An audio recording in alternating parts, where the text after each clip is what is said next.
What's up, y'all? It's Ebony, your favorite, as of currently, patient care technician for hemodialysis. I just want to talk to y'all about changeover. So, yesterday was crazy. And it wasn't because I didn't prepare. It wasn't because I didn't set up. It wasn't because of anything of that. It wasn't because of anything that I didn't do that I should have done. It was the patience. And it hit me as I'm doing changeover. And I'm like, you can prepare all you want for changeover. And I know some of y'all probably feel this, especially if you're just starting. But you can prepare all you want for changeover. But your patience, their access, their condition, and how they come in is really what's going to determine how your changeover goes. For example, and the schedule, if you're one of those people that follow the schedule. And I'll get to that in a second. So, I had everything ready. My first 4 patients, 3 out of my 4 patients came. I was set up. I was ready. So I went ahead and in advance got ready for second shift, okay? So second shift, I had extra machines. So I got I got my 2 extra machines ready. I put what patients are gonna go there. I put I had set up their machine. I put their needle packs out. I had everything you can think to prepare. I had their orders in from chairside in the machine. I had their, as in like their potassium or their citrate or bicarb. Like I had everything set up. And do you know, when changeover hit, them jokers came when they wanted to come. Not only that, it wasn't just that they came when they wanted to come, it was just how they came. One came, she didn't want me to stick her, she wanted somebody else to stick her. I was like, oh, all right. But I know the person and I know that they were busy and I also know they don't like stuff like that. So I was just like, whatever's gonna make that patient feel better, like don't feel no type of way. And I ain't gonna lie and act like I didn't feel some type of way because I had a moment and I did feel some type of way. But it was the delivery and it was just your own like insecurity sometimes. Like it don't matter how long you've been doing this. If you stick someone and you mess up with their access or whatever the case may be, or their access might have clots and you might have to stick them again, or they infiltrate because it's a brand new spanking access. Like it doesn't matter how long you've been doing dialysis. That, I don't know, sometimes you just take that personal. And I had a moment, then I was like, I shook it off. Like, I don't need to take this personal. It's not about me. It's about whatever the patient wants. And at the end of the day, just keep that in mind. So anyways, changeover. So that patient came, and then the patient that usually come early enough, like to meet her, regular time that she comes, she didn't. She came later. So I was like, for why? Why did you do this to me? So she came later. So that messed up my changeover as well because I had her in one seat and literally had to switch it around. And she, I like to have my access my machine on the same side as the access. So it's not a crossover. But because the way that they were coming in, literally I had to just switch it. So I had to end up crossing over her lines. And then the other person, he's usually late, but he came, they're usually late, but they came on time this time. And I wasn't ready because I was discombobulated because this other person was late. I was just like, oh. And then one of my first shift patients was getting off as my on time patient needed to come on. I went ahead and put that patient on and then went ahead and took them off. So you kind of got to use, you have to use good judgment. And you just trial and error, you end up learning like who to put on which way. But for the most part, let's say if you got a first shift patient still on the machine and your second shift patient is coming, like if that person doesn't have my patient, didn't have a job to go to, no like major appointments or whatever, then and he was late, so I just went ahead and put on the person that was on time, and then I took him off. So it just depends, but you'll figure that out as you learn.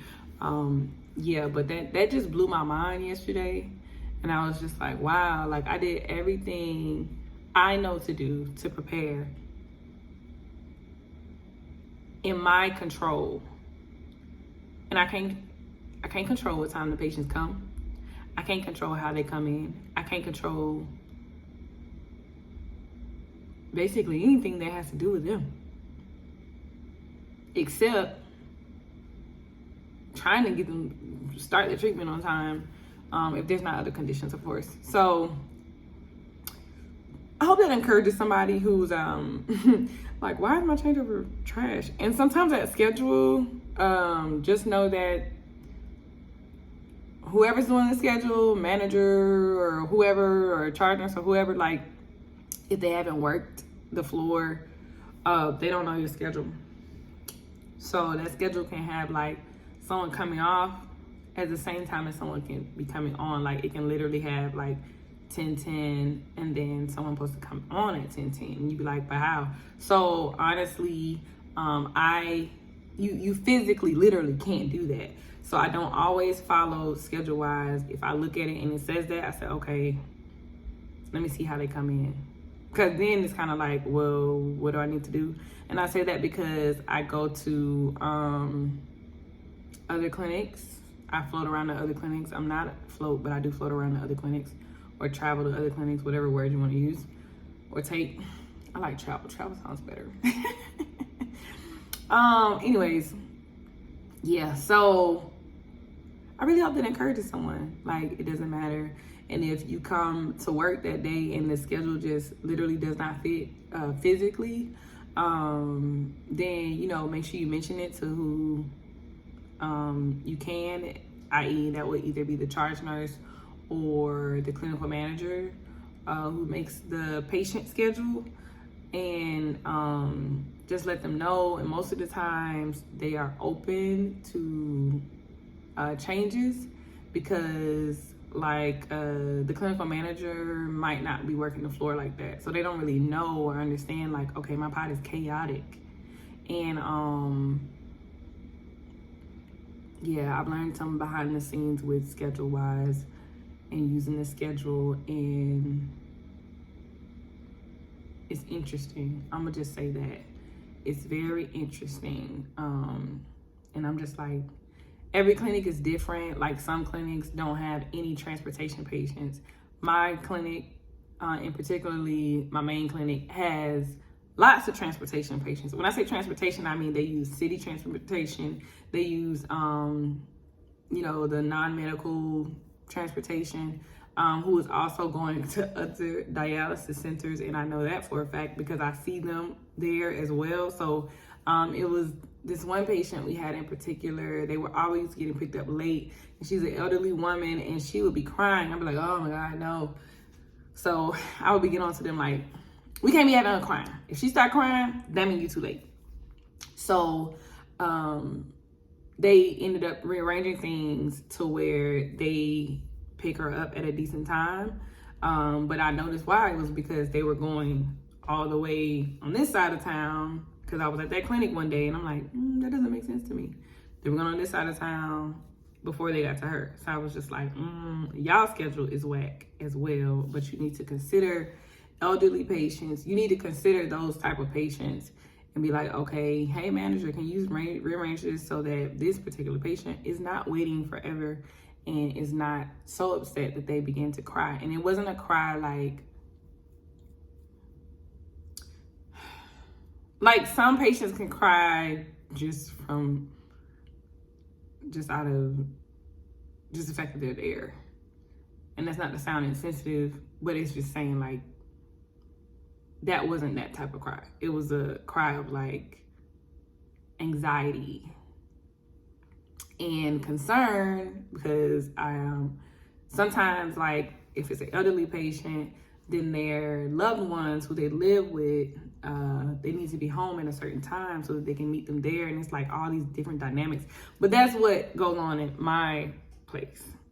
So some places have so much transportation to where you still can't determine how your changeover is going to be or how your morning is going to be. Like on holidays, for whatever reason, like, I don't know how the U.S. thinks about, or the government, or like buses and all that. Like, I don't understand how they think about dialysis. And sometimes it annoys me because I'm like, okay, this patient still needs to get their treatment regardless of it being a holiday. Now, the only holiday we start switching around, you know, to make sure people get their treatment is on Thanksgiving, Christmas, and New Year's. But any other time, every other holiday, we are literally open. So I just don't get it. But even whichever holiday, it doesn't matter, city transportation is shut down.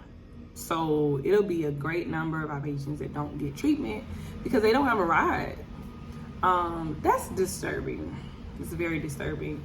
But I said all that to say, still do everything that you can do. Sorry, I was getting a message. Still do everything in your power to organize and strategize your changeover. Go ahead, still make your packs. I have my packs ready. Still set up your machine if you can, if you have an extra machine. Still have your setups ready so that you can just boom, boom, boom, bust a move. I'm sorry. Oh, managers hitting me up. They want me to send me my other days that I can work for October. Still send your stuff, okay? That way, when changeover does hit, you still have done your part to to the best of your ability to have a smooth transition. So, I mean, but I've seen, just know that you're not alone. Know that changeover can be trash, whether you know what you're doing or not. Because I was like, what the heck is going on in my pod? Like, some days it'd be like that, like,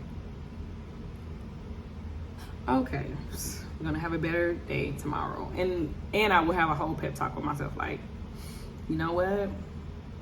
This is temporary. Because it legit is. It's for a few hours, and then it's fine, and then it's for a few hours again, then it's fine, unless you got third shift, and it's for a few hours again, and then it's fine. But be encouraged. Let me know, how is your changeover going? Have you had repetitive trash changeover days? Or have you had some really good changeover days that make you be like, oh, this is so nice? Or how do you feel about changeover? I used to hate changeover. When I say hate with a passion, so much so that is honestly one of the reasons why I left the floor the first time. But I'm back. So let me know how that is going for y'all down in the comments. I look forward to hearing from you and responding to you. I love responding to you guys. And I appreciate every like, every subscription, every save, every share. Continue to do that so that we can continue to have more people in dialysis, because y'all ain't hiring, okay? I don't care what nobody tell you. If this company say no, go to another one. If that one say no, go to another one. It's plenty of sick people. It's plenty of dialysis clinics that need somebody to work that floor, and not just anybody, but someone that cares for people, someone that has a heart to make sure that people get treatment so they're not filled up with toxins and they can just have a good day, or someone that just brighten up their day when they're dealing with one of those depressed days that they just really don't feel like being at dialysis. All right, so y'all have a good rest of your day, and let me know everything down in the comments, or send me an email. Some of y'all send me emails. I like that. Send me an email. Bye.